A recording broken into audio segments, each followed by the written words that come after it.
As we told you at the top of the show, President Trump has thrown another wrench into the process of getting a new director of national intelligence, threatening to hold up Jay Clayton's nomination to hold the post permanently and keeping Bill Pulte in the role. Joining me now to discuss this and more, Democratic Senator Mark Kelly of Arizona. He's a retired astronaut and U.S. Navy captain. Senator, thank you for being here. There's so much I want to get to.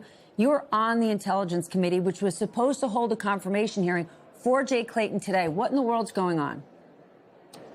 Well, I think in the middle of the night sometime, Donald Trump said that he is not going to allow Clayton to sit for his hearing today because at this point he, wants his Southern District of New York nominee in place first. He wants a SAVE Act attached to this. Neither of these things can happen quickly. The SAVE Act isn't going to happen at all. There's not even Republican support for that, let alone Democrats aren't going to vote for it because it takes away the ability for people in my state to have an opportunity to vote. So he is just, again, responsible for the lapse in this critical surveillance authority we have called FISA. So this is, again, on Donald Trump because he's completely messed up the situation. It's a complete debacle. I need you to just explain that part to us because lots of folks don't pay attention to FISA. It's not in their daily lives. But it is. And if suddenly we don't have, if FISA is dead in the water, what is that going to mean for America?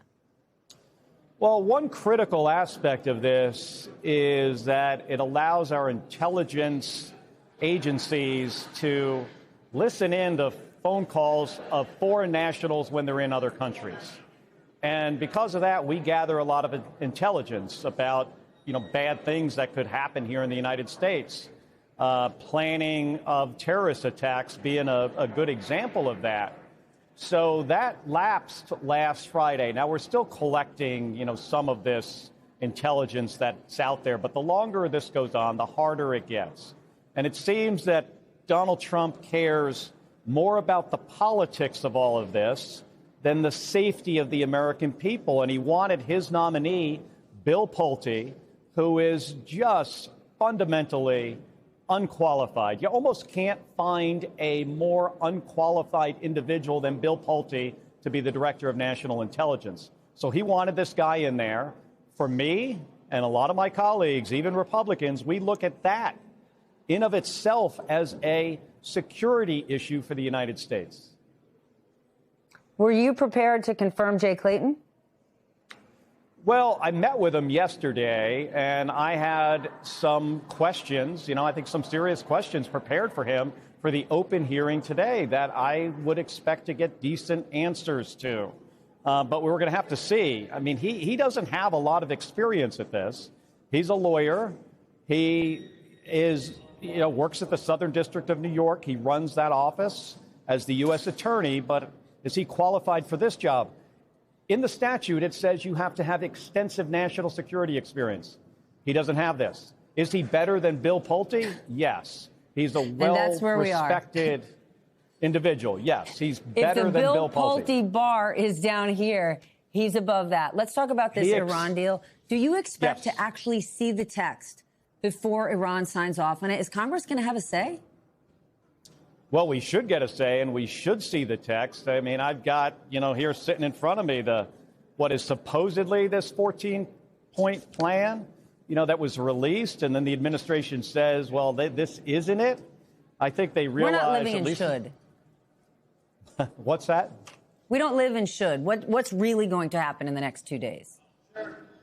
Well, I imagine we'll eventually see the text, and Congress should get a say in whether this is the deal we make with the Iranian government. But what I'm hearing and seeing so far in this plan, this is like total capitulation.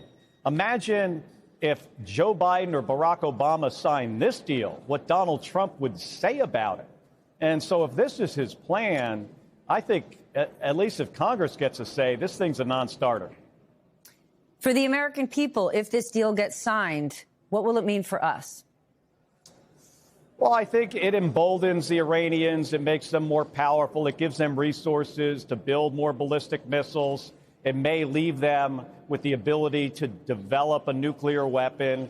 It makes the region more safe, which ultimately means that we are less safe. All right, let's talk elections. Today, Georgia will start a session on redistricting.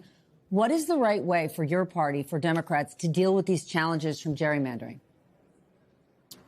Well, I mean, we got to fight back. In the state of Arizona, we have an independent commission that was done through ballot initiatives. So we're a state that can easily get stuff on the ballot. And the people of Arizona decided that they were sick and tired of this gerrymandering. So we put forth a ballot initiative, and it's an independent commission. It doesn't do a perfect job, but it's much better than a lot of other states. And it's gotten rid of some of this gerrymandering. What we need to do is pass the John Lewis Voting Rights Act that could go a long way to eliminate a lot of this partisanship in how we redraw these districts. And the situation we have now is we have very few moderates, very few competitive districts in the U.S. House of Representatives. So there's not a lot of moderates. There's not a lot of incentive for people to work across the aisle. And Donald Trump is trying to make this worse. But you're a moderate. How are you going to change that? Can you? Well, I mean, we've got an election in November, so we're working really hard to win back the House and the Senate. If we win back the House and the Senate in 2026 and 2028, if we can hold it, we can win the White House. I think we have a path forward to the John Lewis Voting Rights Act, which will put into federal law, rules around, how do you redistrict, vote by mail, and all these things that help more people vote. We have a stronger democracy, Stephanie, when more people vote. And this administration is trying to make it hard for people to vote. And in my state, I've got a lot of tribal members. They live in very remote areas. They don't have things like birth certificates and passports. The SAVE Act, what Donald Trump is pushing, is what the whole plan is to make it really difficult for people to vote. Because he knows when there are low turnout elections and you disenfranchise certain populations, it's more likely that somebody like Donald Trump and the people around him, his candidates, will get elected. Mark, there's one other thing I want to cover, but we've got viewers sending in questions right now. They like theirs more than mine, so we should ask theirs. Sure. Senator Kelly, what is your best recommendation for ending the war with Iran? This is coming from Gerald from Oakland County, Michigan.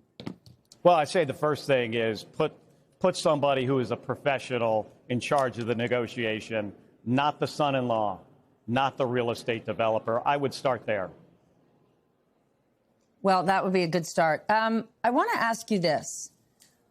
We're on the eve of the 250th birthday anniversary of this country. What is your message to America? Because when we look at recent polling and when you look at how people feel about the future of the country, how people feel about the health of democracy, it's not good.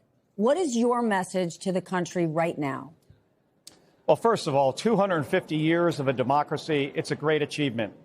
And we've done incredible things in those 250 years. And I think if we, get our stuff together, I know it's the first week of your show here, if we get things together, I think the rest of this century can truly be another American, century where we can lead the world. We can be the innovators we have always been. We can grow the economy, not only our economy, but the worldwide economy.